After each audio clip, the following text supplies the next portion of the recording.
반갑습니다. 서로 인사하겠습니다. 시작. 사랑합니다. 한 번 더요. 우리 교회 빛나는 당신 사랑합니다. 아멘. 아유, 오늘따라 반짝반짝 빛나십니다. 좋은 거 발라슈? 예. 요즘 그 아내가 EGF 그 화장품이 있더라고요. EGF 아세요? 예. EGF 화장품을 사줘가지고 어제도 싹 발랐더니 오늘 피부가 좀 색깔이 좋은 것 같습니다. 그렇게 웃어요? 이혁근 집사님께서 아주 웃어주시니 감사합니다. 네. 오늘 문기정 집사님께서 사명을 이제 말씀하셨어요. 기도 중에. 그래서 어제 사명이라고 생각하셨는지 토요일 날 조명을 싹 바꾸셨어요. 예? 이거 발견하신 분? 에이. 예. 아, 더 화나지 않습니까? 저는 항상 들어올 때마다 천정이 보이더라고요. 예. 그리고 바닥도 보이고, 예, 다 보이는 거예요. 그러니까 조명이 환해진 것을 느끼게 되었습니다. 우리 참 하나님께 영광 돌리는 그러한 혼자서 그것도 다 하셔가지고 얼마나 감사한지 모르겠습니다. 아이들이 지금 그 키즈 카페에 가 있어요. 오늘 그 야외 예비라 해가지고 애들 생일 축하할 때 친구를 불렀는데 오늘 한 대여섯 명이 추가로 같이 간 것 같습니다. 그래서 하나의 어떤 뭐 이벤트를 하니까 아이들이 키즈 카페에서 같이 놀면서 그렇게 전도도 하고 그렇게 전도에 좋은 도구로 사용되고 있는 것 같습니다. 자, 오늘 요한복음 3장에서 지금 세례 요한의 이야기가 벌써 다시 또 나오는데요. 1장에서 나왔었잖아요.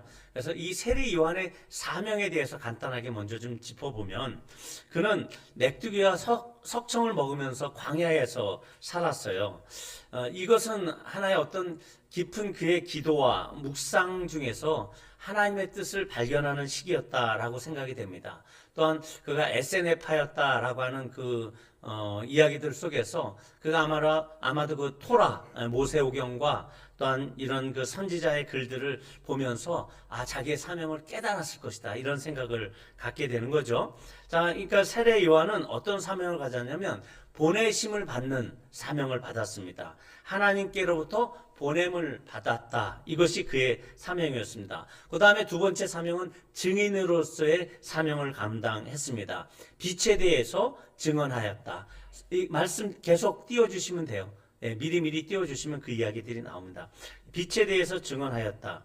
이야기들이 나오고 그 다음에 어떤 것을 증언하셨냐면 보라 하나님의 어린 양이로다 이렇게 증언했거든요. 그 얘기는 뭐냐면 이것은 이제 하나의 성례전적인 증언이다 이렇게 얘기합니다. 성례전 곧 이제 제사와 관련된 속죄 제사와 관련된 그러한 그 증언이다라고 보는 거죠. 왜 어린 양은 모든 백성들의 죄를 담당하는 그러한 제사의 제물이었기 때문에 그것을 이스라엘 사람들에게 나타내는 그 역할, 증인의 역할을 바로 세례 요한이 했습니다. 그리고 이스라엘의 예수님을 나타내려 했다라고 하는 그 말도 요한복음 1장에서 31절에서 얘기하고 있죠.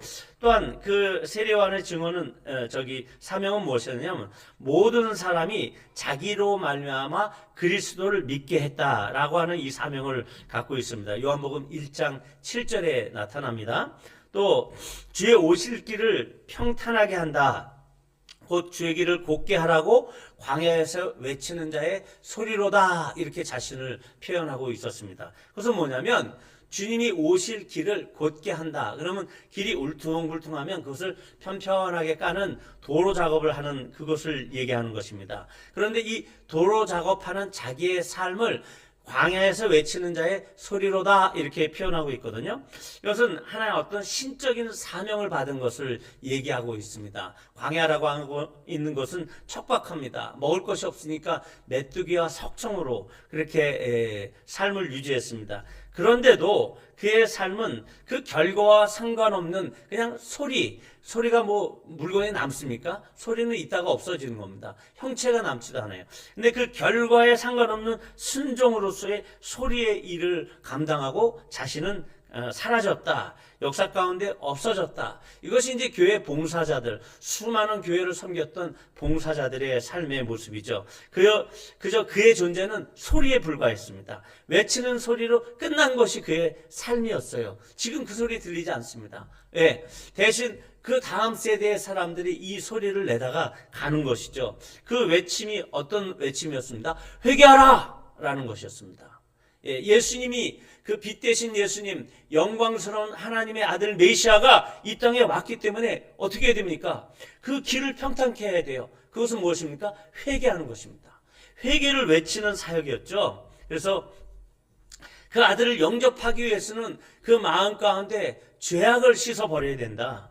먼저 아버지의 마음이 자식에게 향하도록, 또한 자식도 아버지에게 향하도록, 거스르는 자들이 의인의 슬기로 돌아오도록 그렇게 회복의 사역을 한 것이 바로 이 사도 세례 요한의 사역인 것입니다. 이것이 이제 성경에 군데군데 드러나고 있죠. 특히 마지막으로 이 세례 요한의 사명을 저는 이 두 번째 증인으로서의 그 사명을 감당했던 그 삶 가운데에서 무엇을 증언했느냐에 강조를 두고 싶은 것은 뭐냐면, 성령이 하늘로부터 임하는 어떤 사람을 그가 봤을 때 그가 수많은 사람들에게 물세례를 줬거든요. 요단강가에 유대에 있는 대부분의 사람들이 와서 세례를 받았습니다. 그렇게 유명 인사가 됐어요. 근데 그가 하나님께로부터 받았던 지시사항은 뭐냐면, 누구든지 어떤 사람이 물세례를 받는데 하늘로부터 성령이 임하는 것을 보면 그가 누구라고? 하나님의 아들이다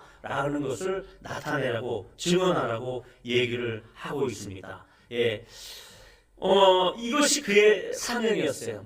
누구나 이런 사명들을 갖고서 우리가 태어나는 겁니다. 특별히 하나님의 자녀요, 하나님의 종들이라고 하는 그 호칭을 가진 우리로서는 뭔가 사명 하나씩은 갖고 태어났다는 겁니다. 하다못해 자기 자식이나 자기 남편이나 자기 아내를 그리스도의 사람으로 만드는 것, 정말 하나님이 원하시는 사람으로 그렇게 만드는 것, 그것보다 자기가 먼저 하나님의 사랑으로 완전히 변화되는 것, 이것이 우리의 작은 사명의 하나일 수도 있다라는 것입니다. 오늘 27절부터 요한이 자기의 말로 지금 표현하고 있는 부분입니다. 그때 뭐라고 얘기하고 있습니까? 그러니까 이 이전에는 예수님이 당신처럼, 요한의 제자들이 당신처럼 예수님이 세례를 주고 있습니다. 실제로는 예수님이 주신 게 아니거든요. 다른 성경에 보면 예수의 제자들이 물세례를 주고 있었습니다.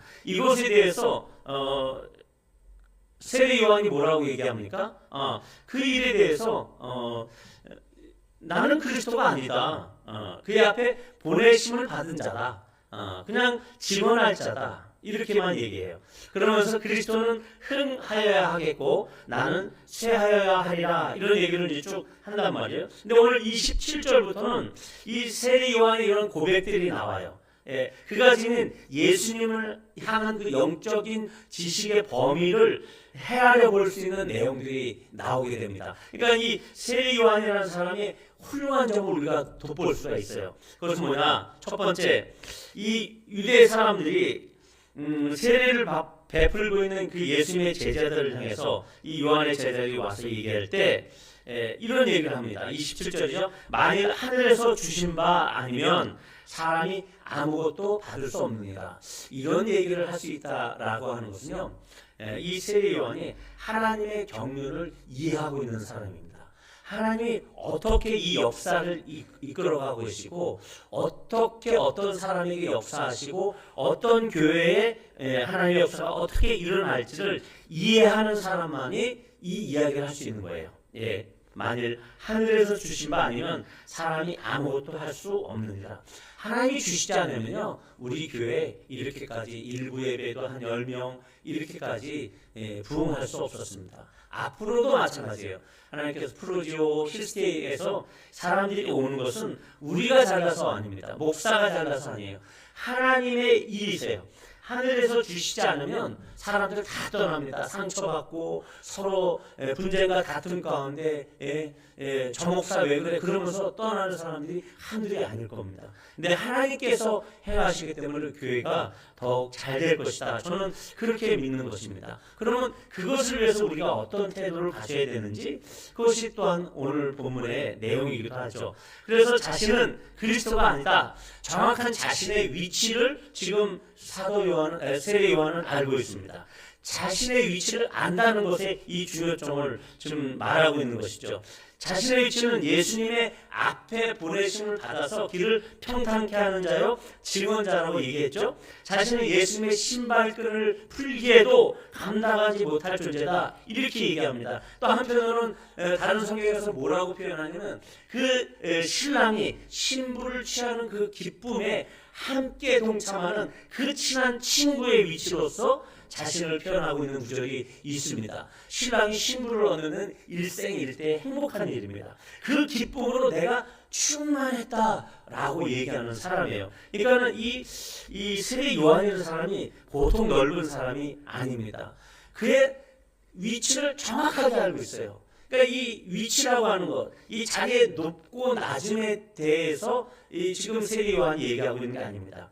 크고 작음에 대해서 얘기하고 있는 게 아니에요. 하나님이 내게 주신 그 위치에서 최선을 다할 수 있는 그 삶을, 그 예수님의 그 신랑 되신 그 예수님의 그 기쁨에 동참하는 그 기쁨으로 충만한 이 세례 요한의 이 상태, 이것이 바로 우리가 추구해야 될, 그래서 우리의 사명을 발견해야 되는 그 위치를 말하고 있는 것입니다. 예수님께서 새롭게 하나님 나라에 들어오는 그 성도들을 신부로 맞으신다는 그 기쁨을 우리가 한번 생각해 봐야 돼요.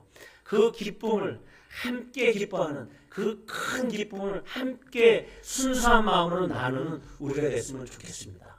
그래서 우리 교회가 더욱더 뭐 대단한 액션을 하지 않지만 정말 주님의 친구와 같은 그 마음으로 새로운 성도님들이 왔을 때 그들을 받고 그들과 함께 양육하며 그들을 소그룹 모임으로 또 인도하고 그들과 함께 밥 먹고 누리며 묵상 나눔하고 이러한 일들을 우리가 기쁨을 했으면 좋겠다, 이런 생각을 가져봅니다. 또 이 세례 요한에 또 좋은 점이 있습니다. 그는 흥하여야 하겠고 나는 쇠하여야 하리라, 이 말씀을 하거든. 그럼 결국 뭡니까? 자기는 망해도 좋다. 근데 그렇게 죽어요. 그래서 목이 잘려나가서 그렇게 순교하게 됩니다. 자, 마지막으로 이 세례 요한은 예수님의 제자들처럼 예수님 곁에서 예수님을 직접 경험한 사람은 아니에요.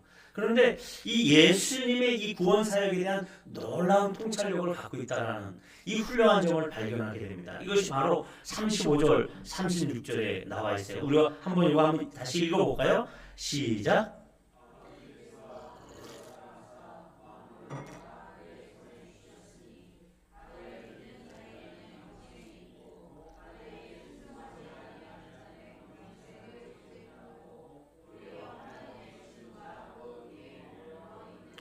아멘. 이 영생이 있다, 진노가 있다, 이 표현들을 헬라어 원문에서는 현재형으로 쓰고 있어요. 그러니까 하나님의 아들을 믿는 사람은 지금 영생이 있는 겁니다. 지금 이 시간에 근데 하나님의 아들을 믿지 않으면 저주 가운데, 진노 가운데 들어가 있는 상태를 얘기합니다. 오늘 이 우리 주님의 만물의 주관자 되신다라는 것을 세례 요한이 알고 있어요. 또한 믿는 자의 영생 얻음의 비결, 이것에 대해서 이미 깨닫고 있어요. 또한 그를 순종하지 않는 자들에게는 이 진노의 무서움이 임할 것이다라고 지금 통찰하고 있는 이 세례 요한을 봤을 때 놀라지 않을 수가 없죠. 이런 그 세례 요한의 큰 장점 중에서 오늘 제 눈에 들어온 부분은 34절입니다. 그 세례 요한이 하나님이 보내신 이가 하나님의 말씀을 하시는데 그를 보니까 하나님이 성령을 한량없이 주신 분으로 표현하고 있거든요. 이 요한이 언급한 성령으로 세례를 주시는 분, 그 예수님께서 이 땅에 오시면 자기는 물로 세례를 주셨지만 줬지만 예수님께서는 사람들에게 성령으로 세례를 주신다라는 것을 강조했을 뿐만이 아니라 오늘 보니까 주님께서 성부 하나님으로부터 먼저 성령으로 한량없이 받은 분이다. 이 관점에서 지금 기록하고 있다라는 것입니다. 예수님은 성령으로 잉태하셨어요. 그리고 공생의 사역을 알리는 그 물세례 가운데 하늘이 열리면서 정말 성령이 비둘기처럼 그에게 임하셨습니다. 또한 또다시 성령의 이끌림을 받아서 광야에서 마귀에게 시험을 받으시는 장면이 나오게 되는 거죠. 자, 이런 상황들을 봤을 때 예수님의 삶 가운데 이제 공생의 시작과 함께 누가복음 3장 21절에서는 백성이 다 세례를 받을 이 물세례를 얘기합니다. 요한의 세례. 예수도 세례를 받으시고 기도하실 때 하늘이 열리면서 성령이 임하시는 그 과정이에요. 그러니까 결국은 예수님은 기도하시면서 공생애를 시작하시고 성령이 충만하게 임하시면서 공생애를 시작합니다. 그러니까 예수님의 기도와 지금 성령님의 임하심과 그 다음에 하늘에서 소리가 들려요. 하늘로부터 소리가 나기를 너는 내 사랑하는 아들이라.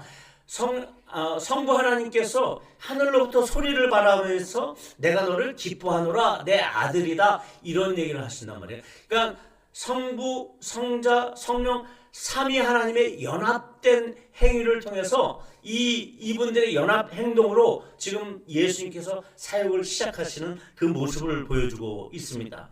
그래서 그분이 성령의 충만함을 받고 요단강으로부터 이제 광야로 들어가서 40일 동안 성령에 이끌리시면서 시험을 받으시는 것이죠. 줄이시면서 금식하시면서 그렇게 시험을 받으십니다. 그 가운데 이제 다시 돌아와서 갈릴리에서 사역을 시작하시니까 사람들이 사방에서 소문이 퍼지기 시작하는 겁니다. 우리 교회가 성령이 충만하고 하나님의 일을 감당하기 시작할 때는 사방에 소문이 날 줄 믿습니다. 예수님의 사역이 그랬습니다. 예수님의 이 공적 사역, 공적인 사역의 시작은 예수님의 기도, 성령의 임재로 시작함을 우리가 봤습니다. 그 후로는 예수님께서 성령을 구하셨다, 성령이 충만하게 역사하셨다 이런 얘기 없습니다. 예수님의 기록을 어디를 봐도 예수님이 성령을 구하셨다, 성령 충만하셨다 이런 얘기의 성경이 없어요. 단지 우리가 이 예수님의 이 땅에 오셔서 행하시던 그 모든 일들 가운데 구약의 어떤 기록들과 오늘 세례 요한의 이 증언과 또한 복음서에 있는 그러한 몇몇 그 구절들을 통해서 예수님께서는 늘 성령으로 충만하고 계셨다라는 것을 엿볼 수가 있습니다. 이사야 11장에 그의 위에 여호와의 영, 곧 지혜와 총명의 영이요 모략과 재능의 영이요 지식과 여호와를 경외하는 영이 강림하시리니 이런 말씀이 있습니다. 이사야서에서는 또 그런 말들이 많이 나옵니다. 그 다음에 예수님은 성령으로 잉태하셨다고 했습니다. 성령의 기름 부으심을 받고 성령으로 충만한 사역을 하셨는데 마침내 이 성령을 교회들에게 부어주시는 분으로 성경이 기록하고 있죠. 그때 예수께서 성령으로 기뻐하시며 이르시되 누가복음 10장 21절의 말씀입니다. 성령으로 기뻐하셨다는 말이 나와요. 그리고 천지의 주제이신 아버지 이것을 지혜롭고 슬기 있는 자들에게는 숨기시고 어린 아이들에게는 나타내심을 감사합니다. 예수님이 감사하시고 기뻐하시는데 어떻게 기뻐하셨어요? 성령으로. 감사하실 때 성령으로 감사하였다. 그러니까 예수님은 모든 삶이 성령과 함께 하시는 삶이었다라는 것을 우리는 보게 됩니다. 마태복음 12장에서도 그러나 내가 하나님의 성령을 힘입어 귀신을 쫓아내는 것이면 하나님의 나라가 이미 너희에게 임하였느니라. 예수님이 귀신을 쫓아내고 병든 자들을 고치실 때 누구를 힘입어? 성령을 힘입어서 하셨다라고 얘기하고 있습니다. 결국은 예수님은 늘 삶이 성령 충만한 삶을 살아내셨다라는 것이죠. 예수님의 삶은 기쁨이나 감사할 때나 마음이 괴로우실 때나 그 겟세마네에서 예수님이 마음이 괴로워서 기도하실 때에도 성령님과 함께 계셨다라는 것을 우리는 짐작할 수 있다라는 것이죠. 그래서 성령께서 예수 그리스도를 통해서 우리에게 임하시는 성령의 수요자로서의 그리스도를 지금 성경 안에서 얘기하고 있습니다. 그러나 내가 너에게 실상을 말하노니 내가 떠나가는 것이 유익이라. 내가 떠나가지 않으면 보혜사가 너에게로 오시지 아니하실 것이요 가면 내가 그를 너에게로 보내리니. 또 다른 보혜사 성령께서 예수님이 떠나실 때 오신다는 것이요. 이 말씀하시고 그들을 향하여 숨을 내쉬며 이르시되 성령을 받으라. 제자들이 두려움 가운데 예수님 부활 후에 그 골방에 숨어 있을 때 예수님께서 그 중간에 딱 나타나가지고 하시는 말씀이 두려워하지 말라. 그리고 그들을 향해서 숨을 내쉬면서 이르되 성령을 받으라. 이 말씀을 하십니다. 이사야 32장에서도 마침내 위에서부터 영을 우리에게 부어주시니 광야가 아름다운 밭이 되며 아름다운 밭을 숲으로 여기게 되리라. 예수님이 오실 때 우리의 삶이 아름답게 된다는 겁니다. 우리가 애쓰고 고생하고 그렇게 살아서 아름답게 되는 게 아니에요. 우리의 결론이 아름다울 수 있는 이유는 주의 성령이 우리에게 부어진 바 될 때 그렇습니다. 주의 성령이 없으면요 우리는 이상한 방향으로 가요. 삶이 꼬입니다. 잘 되는 것 같아도 곧 이상한 문제가 생기게 돼요. 이것이 바로 성령의 역사인 것이죠. 메시아 시대의 특징은 성령의 역사가 확장되어졌다라는 것입니다. 구약에서는 성령께서 부분적으로 역사하셨어요. 이제는 120 성도의 그 마가의 다락방에서 성령이 처음 임하시고 나서 각 사람의 머리 위에 불의 혀 같은 것이 나타나서 각 사람이 방언을 하면서 그 모든 사람에게 성령이 임하시니까 확장되어지니까 교회가 부흥하고 전 세계 열방에 그리스도의 진리가 전파되어지고 새 영과 새 마음으로 사람들의 굳은 마음이 변화되는 것을 성경은 기록하고 있습니다. 구에 내가 내 영을 만민에게 부어주리니 너희 자녀들이 장래일을 말할 것이며 너희 늙은이는 꿈을 꾸며 너희 젊은이는 이상을 볼 것이다. 그때 내가 또 내 영을 남종과 여종에게 부어줄 것이다. 남종과 여종은 누구죠? 여러분들입니다. 저예요. 이 남종과 여종에 지금 성령께서 부어주신 바 되었습니다. 예수님께서도 이 성령의 능력으로 하나님의 뜻에 순종할 수 있어요. 겟세마네 동산에서 그 땀방울이 핏방울이 될 정도로 그렇게 기도하셨다라는 것은 인간적인 한계에 다 왔다라는 것을 표현하고 있는 것입니다. 이 겟세마네의 기도는 성령 안에서 자기의 뜻을 아버지의 뜻에 굴복시키는 것이었습니다. 왜 예수님께서 그 십자가에 지는 게 그렇게 힘드셨겠습니까? 그것은 육체적인 고통을 얘기하는 게 아니잖아요.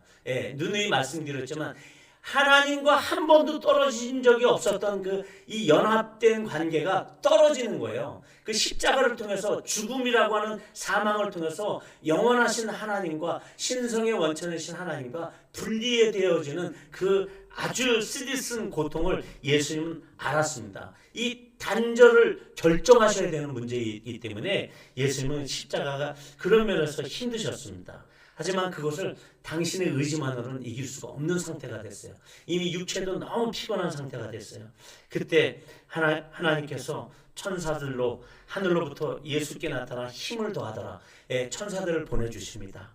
애쓰고 그러니까 예수께서 힘쓰고 해서 더욱 간절히 기도하시니 땀이 땅에 떨어지는 핏방울같이 되더라. 천사가 나타날 정도의 상황이면요, 이거는 구속사적으로는 아주 중요한 사건들입니다. 예수님께서 이렇게 이 육신의 한계치에 달하여 가지고 정말 땀방울이 핏방울 될 정도까지 기도하는 그 자리에 천사들이 예수님을 도우러 나타날 수밖에 없는 그 상황이 된 거죠. 기도가 간절한 사람에게는 이처럼 하나님께서 천사들을 보내주신 거예요. 하물며 간절히 기도하는 사람에게 성령을 안 주시겠습니까? 성령님은 안 주시겠어요? 성령님이 임하시면 끝납니다. 우리의 삶에서 성령이 충만하면 끝나요. 천사들까지 급파하시는 그 하나님께서 위로의 성령님, 그 우리의 위로자 되신 성령님을 우리에게 안 보내주시겠습니까? 예수님이 약속하셨고 이 성령님은 우리를 늘 돕기 위해서 옆에서 뒤에서 내 안에서 기다리고 계세요. 그것을 우리 주님께서는 이렇게 요청하고 있는 겁니다. 시험에 들지 않게 깨어 기도하라. 마음에는 원효로되 육신이 약하도다. 예수님께서 그 겟세마네에서 그렇게 혼자 애쓰고 기도하는데 제자들은 어떡합니까? 3번씩이나 와봤는데 제자들이 그냥 자는 거예요. 예, 얼마나 피곤하면 자겠어요. 이 간절한 마지막 기도 때에도 제자들에게 부탁하셨지만 이 제자들은 그게 안 됩니다. 예수님께서 이 부탁을 시험에 들지 않게 기도하라, 깨어라, 이것을 예수님께서 의지력을 발휘하라고 얘기하는 겁니까? 너희가 정말 도덕적으로 이것을 해야 된다, 이렇게 도덕적인 훈계를 하시는 겁니까? 그게 아니잖아요. 바로 성령님을 의존해야 된다라고 하는 말씀을 하는 거예요. 조금 있으면 이 제자들은 다 믿음이 붕괴될 위험에 처하게 되는 그 상황에 빠져듭니다. 예수님을 다 부인하고 도망가잖아요. 예, 당장 기도를 포기하고 싶고, 예, 잠들고 싶죠. 앞으로 무슨 어려움이 올지 몰라도 나는 지금 당장 쉬고 싶은 거예요. 이것이 제자들의 마음이고, 예, 할 일도 많습니다. 당장에 내가 지금 이 일을 안 하면 먹고 사는데 문제가 될 일들이 있어요. 지금 나는 요거는 미리 약속했던 거기 때문에 오늘 요것만은 좀 즐기고 내가 교회도 나가야 되는 그러한 일들이 있어요. 이것이 바로 사람들의 마음인 것입니다. 제자들의 마음이 그거예요. 그것은 이 땅에 사는 사람들의 모든 형편이라는 겁니다. 근데 예수님은 지금 뭘 얘기하고 있는 거예요? 예, 성령의 사람은 기도하기를 쉬는 죄를 짓지 않는다라는 것입니다. 기도하기를 쉬는 것은 죄라고 성경이 말하고 있잖아요. 사무엘이 얘기하고 있습니다. 나는 너희를 위하여 기도하기를 쉬는 죄를 여호와 앞에서 결탄코 범하지 아니하겠다, 이렇게 얘기하고 있습니다. 성령이 없는 인간의 의지만으로는 인생의 시험을 절대 견뎌내지 못합니다.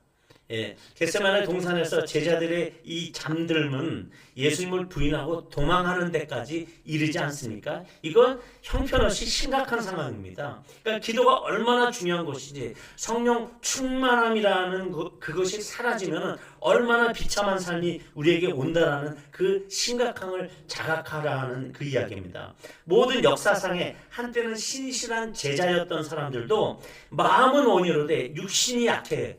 그래서 역사에서 조용히 사라진 분들이 한둘이 아닙니다. 예, 여러분들도 그런 분들 될 수 있어요.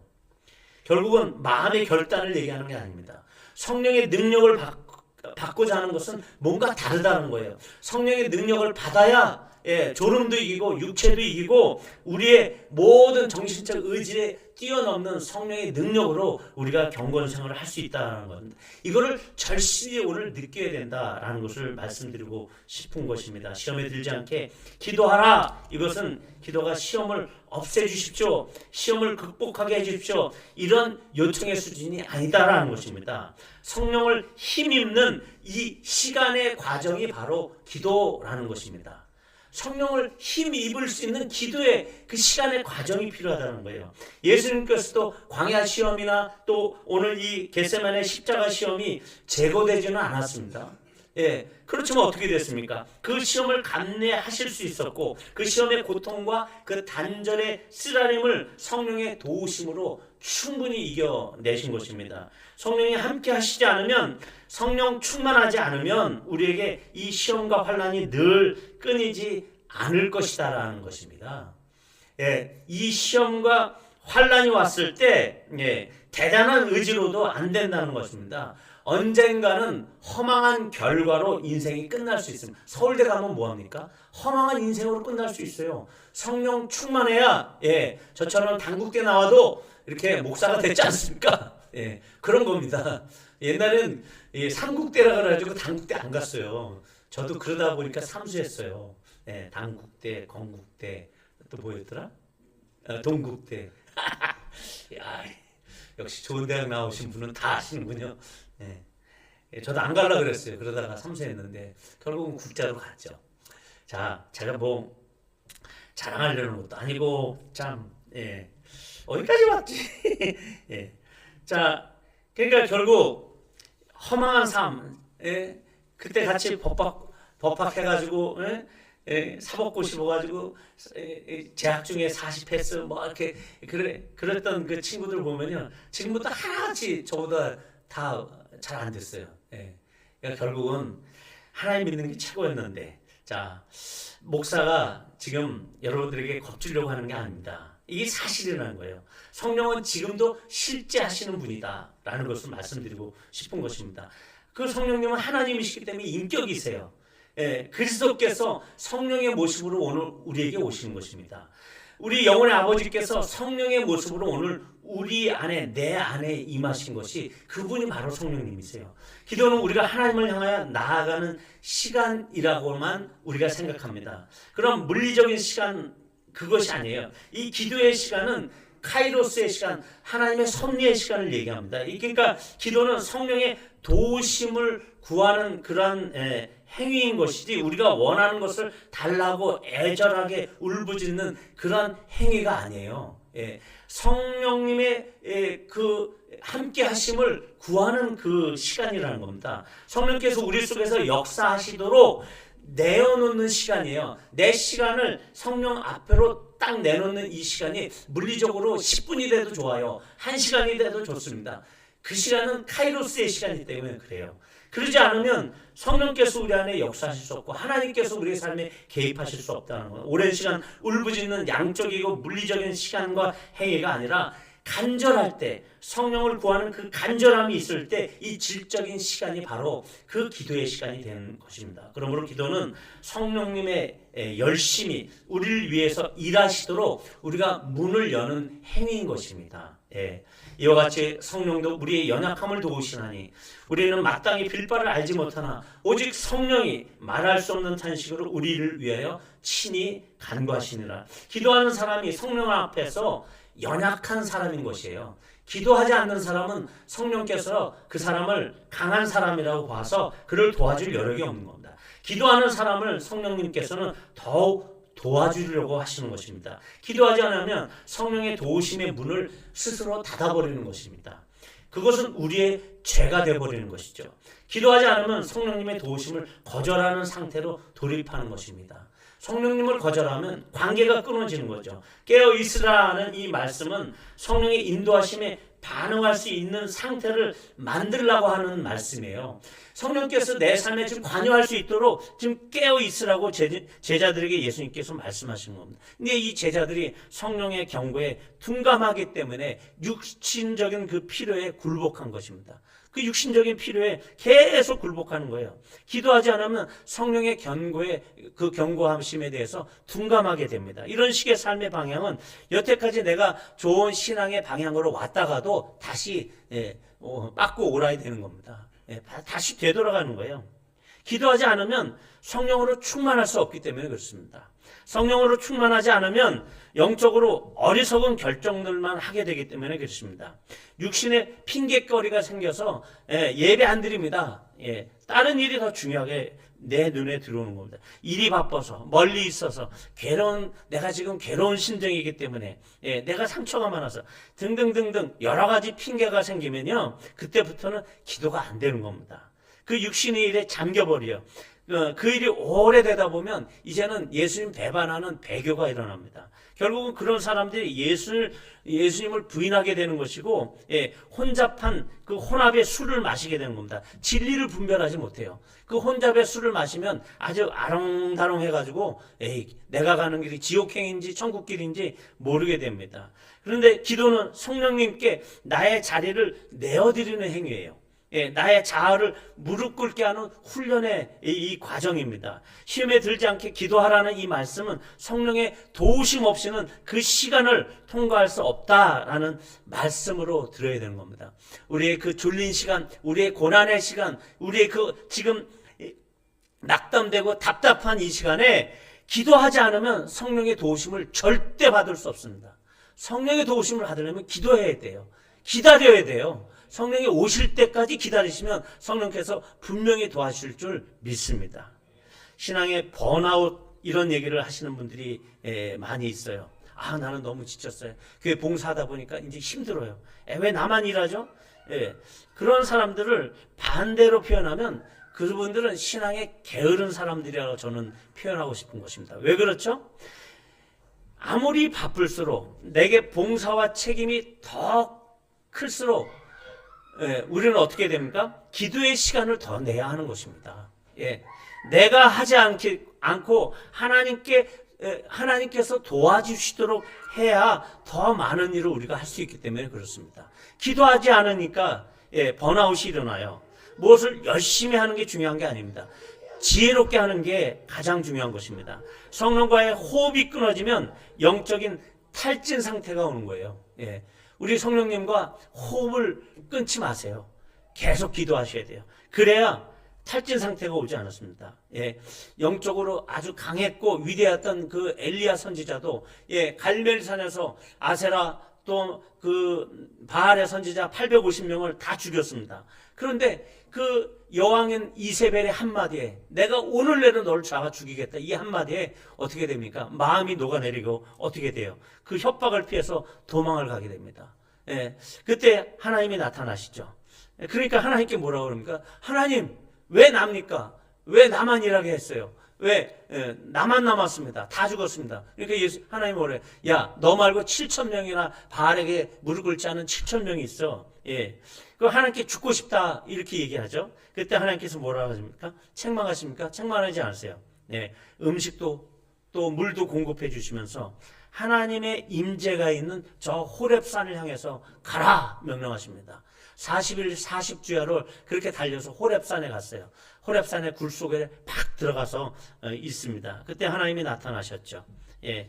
그리고서 그의 앞에서 불과 지진과 같은 그런 큰 바람과 같은 것을 보내시고 나서 그 다음에 뭐가 나타납니까? 세미한 음성이 그에게 들려집니다. 그 다음에 새로운 사명을 부여해 주시거든요. 자, 호렙산의 굴 속으로 파고 들어간 이 엘리야에게 하나님은 세미한 음성을 들려주셨다 이 얘기죠. 자, 저는 이 호렙산의 굴이 우리 공동체라고 생각합니다. 우리 믿는 사람들의 공동체, 그리스도의 공동체 안에서 성령이 역사하셨고 그 120명의 성도가 그 마가의 다락방에 있을 때 성령께서 각 사람에게 얘기했잖아요. 그리고 각 사람의 머리 위에 불의 혀 같은 것이 임했다라고 했잖아요. 그래서 텅이라고 해가지고 이 방언이 임했거든요. 그것은 성령께서 말씀하시는 음성을 얘기합니다. 근데 이 엘리야에게 임했던 성령의 음성은 세미한 음성이었어요.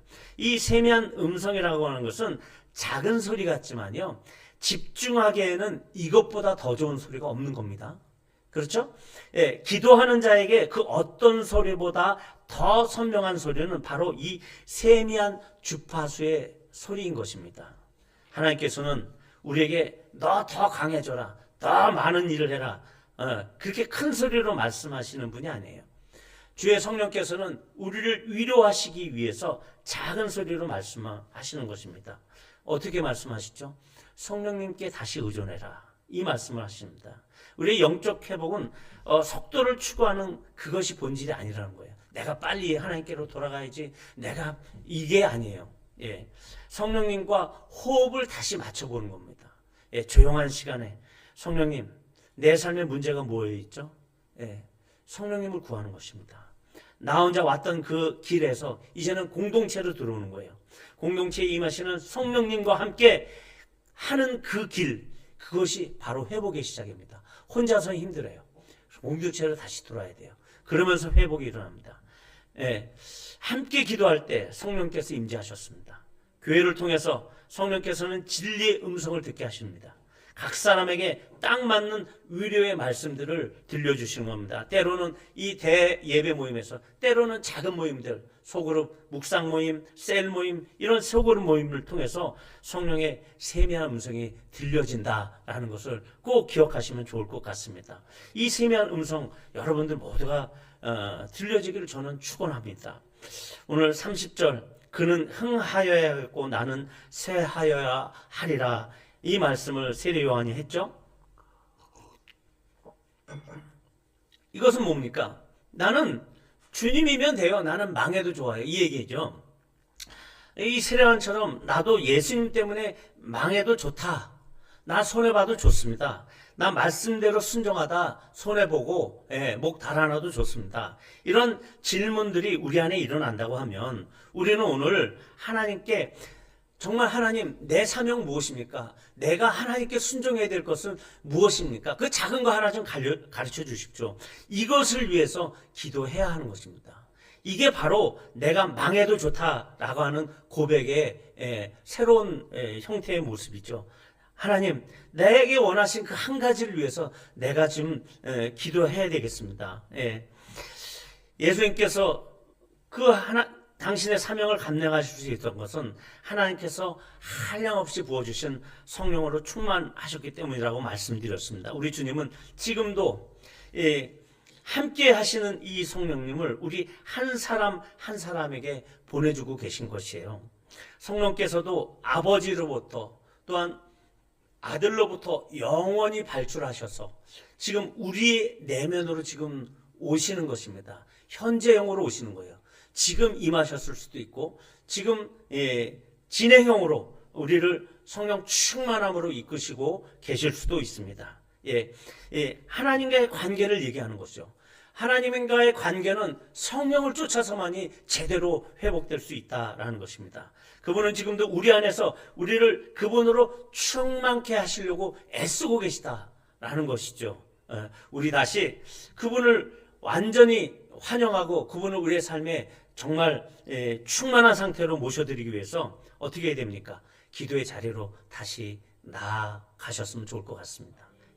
세상에 돈 못 푼 별로고 가장 값진 것들을 헌신짝저로 버리면 안 됩니다. 성령님이 어떤 분입니까? 능력이 하나님이세요. 우리 안에 계시면서 우리를 늘 위로하시고 우리에게 가장 값진 것으로 말할 수 없는 탄식으로 우리에게 주시려고 하는 그런 분입니다. 그 성령님 헌신짝처럼 그렇게 취급하시면 안 됩니다. 기도 자리에 나오셔서 늘 공동체와 함께 성령을 구하고 성령 충만한 삶을 사셨으면 좋겠습니다. 기도하시겠습니다.